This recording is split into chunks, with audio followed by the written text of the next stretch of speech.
The views expressed on the Making It Matter podcast are that of Gunnar, Esiason, Julia Ray, and guests, and not necessarily those of the Boomer Esiason Foundation. Nothing in the Making It Matter podcast should be considered medical advice. Such advice can only be given by a physician who is experienced with cystic fibrosis. The Boomer Esiason Foundation, Gunnar Esiason, Julia Ray, and guests cannot be held responsible for any damage which may result from using the information on this podcast without the permission of your medical doctor. You're listening to the Making It Matter podcast with Gunnar Esiason and Julia Ray, presented by the Boomer Esiason Foundation and GunnarEsiason.com. Hey there, it's Gunnar Esiason, and thanks for joining Julia and I for episode 46 of the Making It Matter podcast series, The Salt Sisters. Hi, everyone. Making It Matter is a weekly podcast presented by the Boomer Esiason Foundation and GunnarEsiason.com, highlighting the challenges that people with CF face and the people who face them. Since Julia, our guest, and I all have cystic fibrosis, we're made compliant by with the National Cystic Fibrosis Guidelines regarding patient interaction and cross-infection by recording via Skype.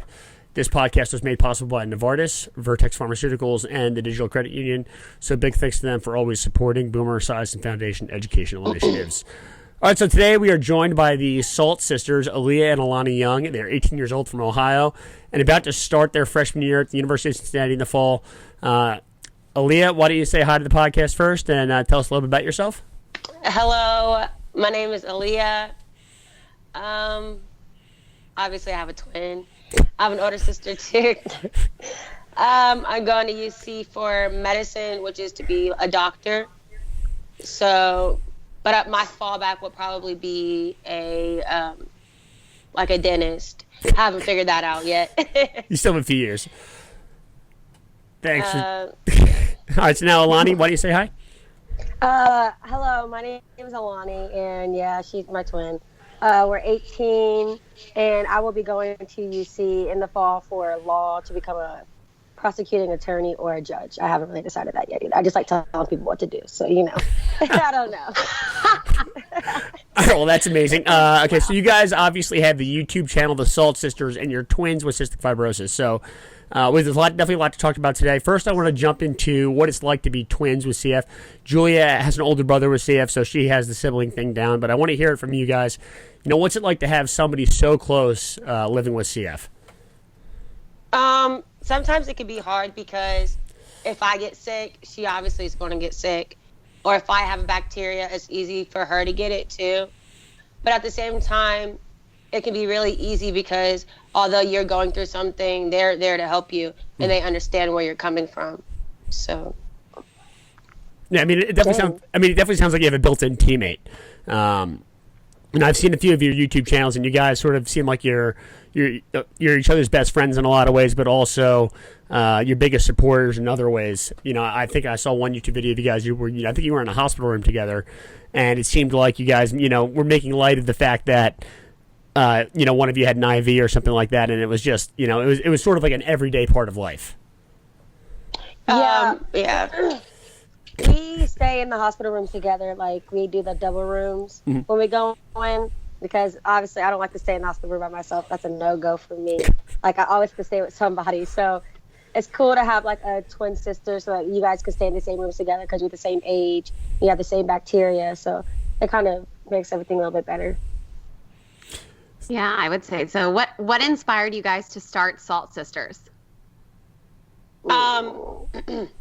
A long time ago, I have no clue what we said, but we were like, let's just start a YouTube channel and normalize CF instead of making it sad all the time. Just show people that we could be an inspiration, but at the same time, we're humans too.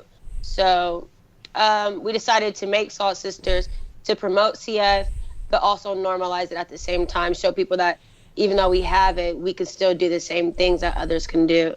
And we can inspire others to just keep pushing forward, although they have their stepping stone or their disability. What are some of the things that you've done to normalize it?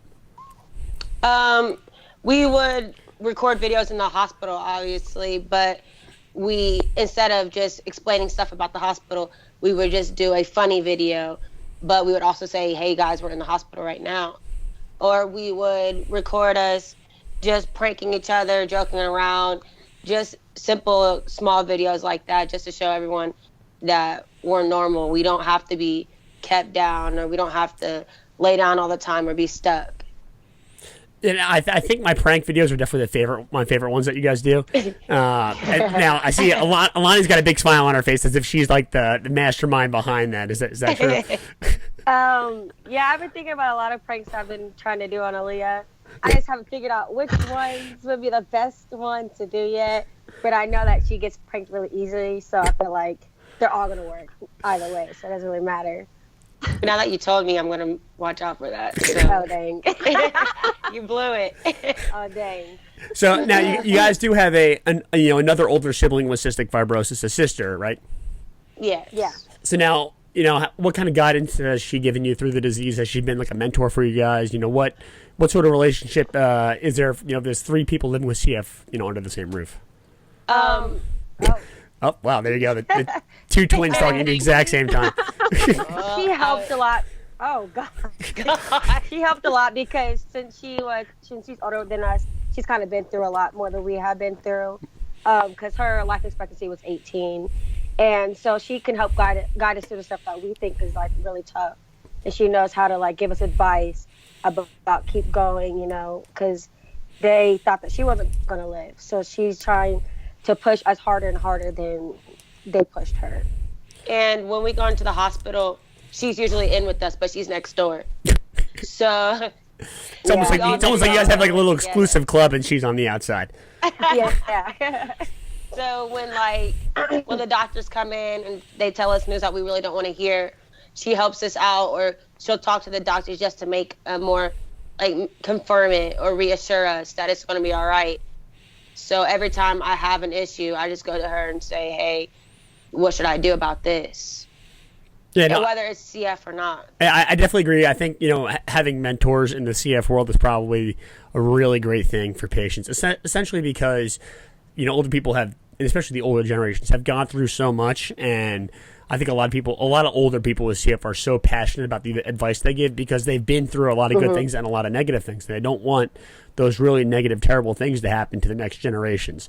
So, people out there with CF are probably so passionate when they're giving this advice because, they've seen both ends of the stick. So now I do want to talk about you guys going off to college in the fall. What are you guys most excited for about that? And are you two going to be roommates, or how is that going to be? Because our CF, we're not allowed to room with other people.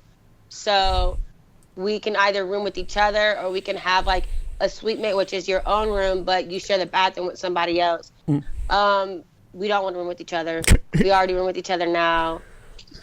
So we're doing the suite mates with someone else, but they can't we can't share a room with them. And that's what's going to be difficult, is sharing a bathroom with them, because if they're sick, then I have to stay away from that. But we're going to try our best. So, I think when people go off to college, the roommate question is obviously a very difficult thing to tackle, because people think about going off to colleges and they have, having a roommate may or may not be a typical or stereotypical part of college that people sort of think about. And it seems like you guys have definitely given this some thought. Was this something that you guys approached the school about beforehand? Did you let your CF be known to sort of work this out, or how did you handle it? We did have to tell them, because when you go into an individual room, they usually have to request it. So you have to tell them the reason why.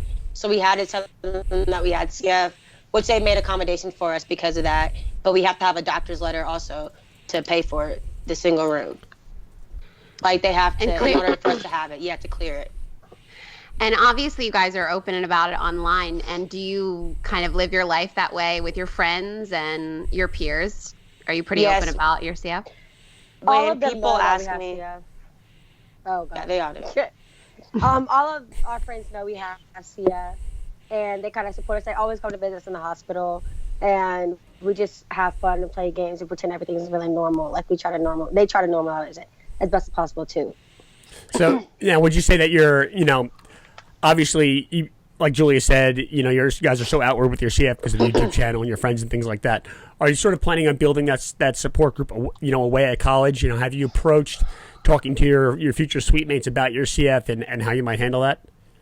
We don't really know who our suite mates are right now. We didn't really look for the suite mates, but I feel like it'll kind of be easy to tell them it's not something that I'm really nervous about. You know what I mean? Because it's not something like contagious or anything. So I feel like it wouldn't be that big of a deal. At our old school, when we went to high school, we also let everyone at the high school knew we had CF because during CF Awareness Month, we would go on the announcements and announce it, or we would do fundraisings for it. So we're used to always telling people that we have it, whether it's in public or whether it's a friend or just an associate. So at college, it won't be that hard at all. I think, Julie and I have talked about it a lot, and I definitely think that, being outward and being supportive of each other with CF is definitely, like, by far the main, the best thing I think someone can do for themselves, because all of a sudden, then they have more teammates. They have more support, they have more, power in numbers, essentially. And I think that, when you go off to college and you sort of experience the same thing, you're away from home, you're living in a strange place, having people that can advocate for you or fight for you on your behalf is something that is certainly, a strong, powerful thing. Yeah, and I think a support system is part of that, as part of what I'm going to ask you girls next. But what do you think and what do you attribute your positive outlook on? Because you guys have like a contagious energy through your YouTube videos, and clearly you guys like send out positive, good vibes. So thank you. How do you guys manage or navigate having a chronic illness and always staying positive?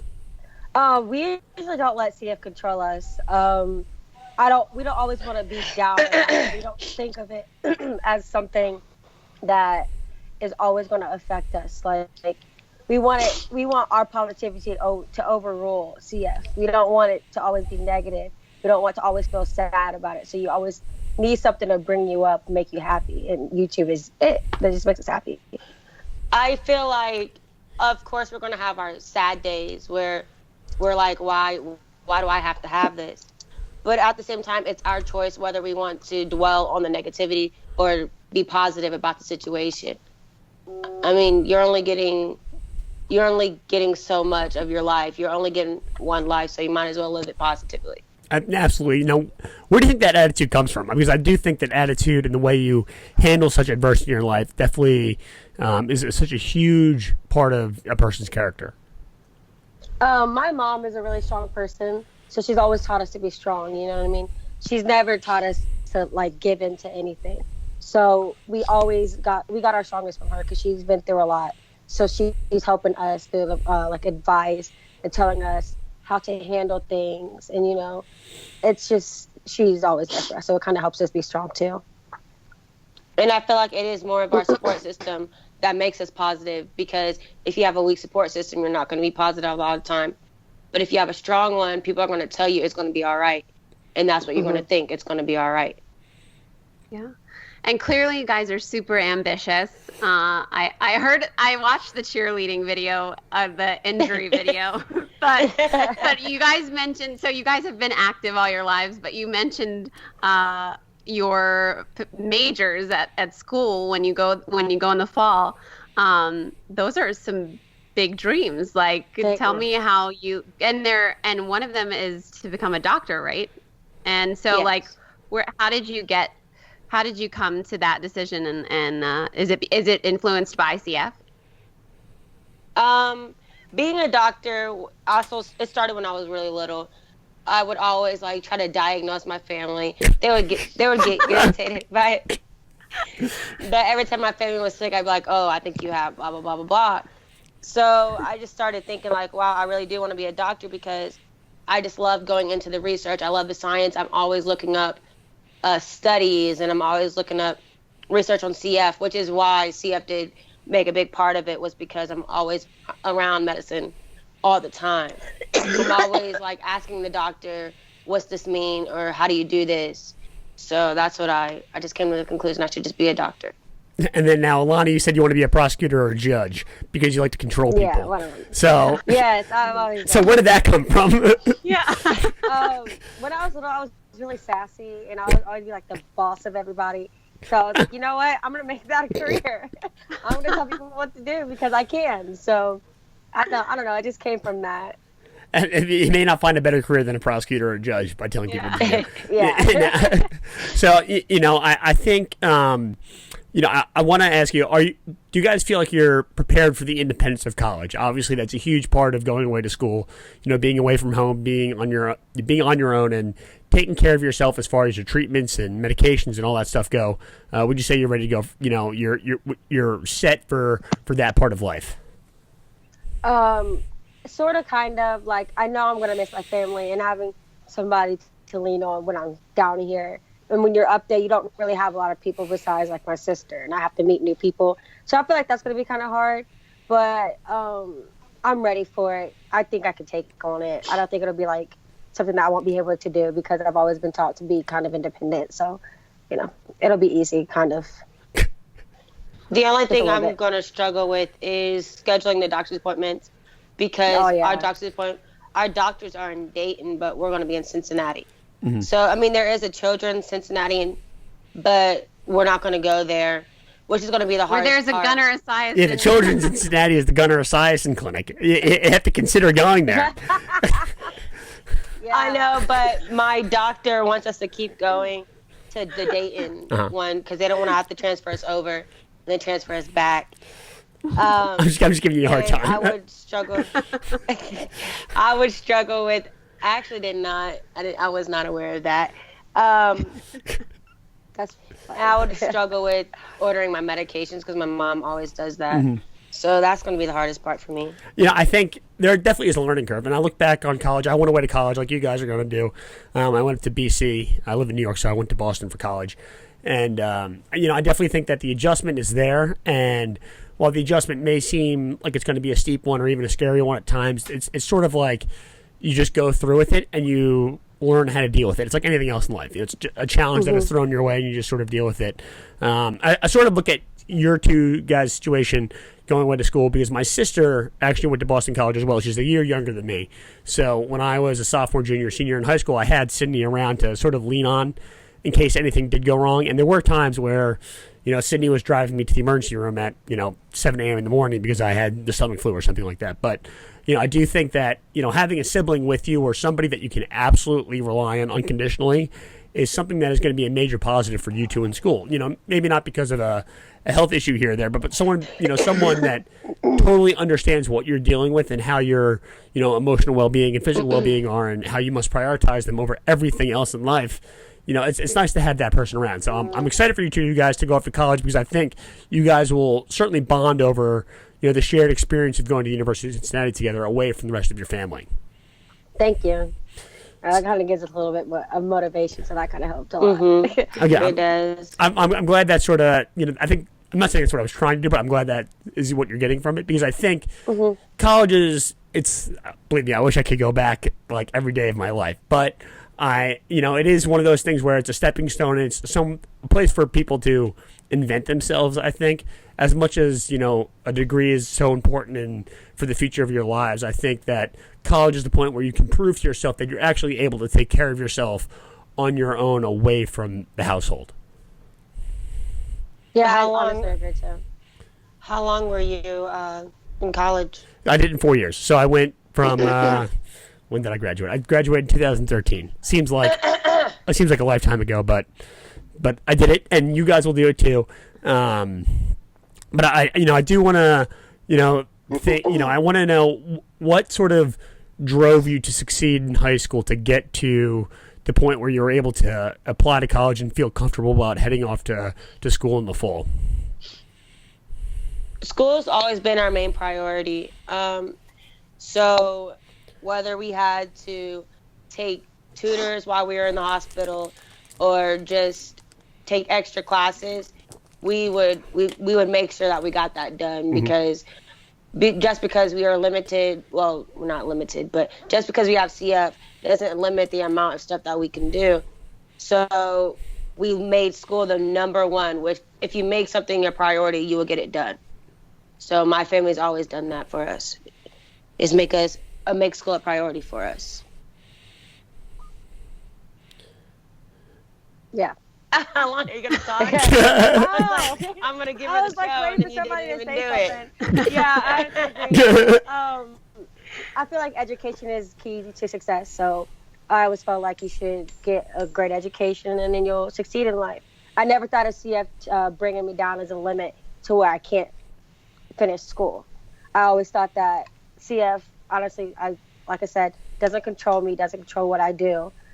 So I said, I'm going to finish school and then I'm going to go to college and be successful. I never second guessed that thought because my family has always said education is key to success. So we always took that as motivation to keep going. And although we were in the hospital, my teachers would still send us work. So we would still be able to get it done while we were in there. Or in the work that we didn't do, we would make it up when we got back. So we always got that done. So what would you guys say if you were the older sisters or if you were talking to a young girl or boy with CF right now, what would you say to them so that they could have the positive outlook and attitude that you guys have? I would say to keep looking forward and don't look back. Always follow what you believe in and don't listen to what people say because you are going to have those negative people in your life that are saying, oh, stop smoking or always going to look at the negative side of CF. I'm going to say, always look at the positive side. You're going to meet new people. You're going to be successful. Don't ever second guess that. Don't think that you're not going to be. Just because you have a disability doesn't mean you're limited. I mean, I would tell them, it's going to be hard. I'm not going to sugarcoat that. It's going to be hard. But you have to think you were given this life because you were strong enough to live it. So even though you're going to have a lot of stepping stones, you're going to be able to have the strength to jump over them. Just keep pushing, and if you need help, we're here for you. You have people that are here to support you through this whole process. So now I think I'd be remiss to sort of let you guys go before we end the podcast here without bringing up the elephant in the room. A few weeks ago, we interviewed the Salt Sisters, and you guys are the Salt Sisters. Now, I confirmed with the Salt Sisters that you guys actually did come first. And I think it would be very cool. Also, it's almost like a thing that absolutely has to happen for you guys to do some sort of collaboration because you can't have the Salty Sisters and the Salt Sisters without some sort of intermingling content project or something like that because you two have explosive personalities. They have explosive personalities. I think that could work out. I think it would be a good thing. What do you think about that? That'd be sweet. Yeah, I feel like that'd be a really good idea. When I first heard about Salty Sisters, I was like, oh, dang, there's already another one. So I was like, YouTube, looking it up, is there already another Salty Sisters? And there was. So I was like, oh, shoot, we stole their name. But apparently we were first, so I feel like we still... Which is crazy. I feel like that'd be cool. It's crazy because when we were first trying to figure out the name, we were going to name ourselves Salty Sisters. We were like, I don't know. I don't know if that would sound right. I was in class, writing it out Salt Sister, Salty Sister. I was trying to figure it out, what do I want to put it as our name? So what is... It's a good thing we didn't do it. What is the future of the Salt Sisters? Where are you guys planning on taking the YouTube channel? Are you guys going to continue to create content while you're away at college? Is that going to be something you're even going to study? How to make videos? Do even improve your communication skills? Are those things that you plan on maybe doing in college, or is it sort of just going to come and go as it pleases? Most definitely, we're going to do it in college. Most definitely. On my wish list for graduation, I put a video camera because we need a better one. So I was like, I'm definitely going to film in college because I feel like that's a good stepping stone to... It's like a reality show. Yeah, our CF. I would watch your reality show. I've been thinking about making a reality show. A lot of people keep telling us that, actually. We have, with our older sister in the hospital, almost every day, someone would say, you guys should have a reality show. I'm like, I'm trying. We're working on it. We're working on it. Yeah, but between the sister that's got a lot of sass and the other sister that wants to be a doctor, I think there's more than enough content, or the potential for content there. We're actually trying. We're figuring some stuff out, just trying to get it all together. But there will be a reality show of us one day. It's coming, and it'll be called. You heard it here first. Salt Sisters. I don't know. You heard it here first. Yeah, you heard it here first. Yeah. We are going to continue YouTube for sure. We're growing, so there's no reason to stop it now. Mm-hmm. We're going to continue to promote CF, and we're also going to continue to just make everyone happy. I love entertaining people. We love it. We love it. We love it. So entertaining people is just so easy for us, and it's so fun that there's no reason to stop now. So. Yeah, just because I'm going to college doesn't mean I'm going to stop what I'm doing. If that means going in Aleeya's dorm room at 3 a.m. and pranking her while she's asleep, that's what it means. Not gonna happen. I cannot wait for that video. Still continuously growing. So, yeah, like you said, there's no point in stopping now when we're just getting started. We're just stepping down. All right, good. Well, that's good to hear. We're going to tune in. Yeah, I'm definitely looking forward to the future mischief that you guys cause each other, and all the great things you guys are doing for CF as well. But thanks so much for joining us today, guys. This has been a great episode. Alani and Aleeya Young, the Salt Sisters. But that's all the time we have for today. Thanks for tuning in for the 46th episode of Making It Matter. Remember, you can follow along with our weekly podcast via my YouTube channel on GunnarEsiason.com or JuliaRay.com. You can also follow us on iTunes. If you do follow us on iTunes, remember to like, share, and review. That's very important for some reason. And then you can also follow us on Instagram. The Instagram handle is... at Making It Matter _CF. Also, like, share, and review that, because that's also very important for some reason. And if you want to see us podcast about something specific, you can always send us an email. My email is gunnarsblog@esiason.org. Good luck spelling all that. And Julia's email address is... JuliaRay@JuliaRay.com. The greatest email address in the history of emails. And then you can also send us a message on our Facebook pages. So do that. We like to hear from you, and we want to feature you on the podcast, just like we got in touch with the Salt Sisters today and the Salty Sisters a few weeks ago. Hopefully we can have a huge salt consortium one day. And then, but Aleeya and Alani, thanks so much for joining us today. Thank you for having us. Yes, I really enjoyed us. It was a great time. Yeah, that was a lot of fun. Really fun. Cool. This is Gunnar Esiason and Julia Ray signing off.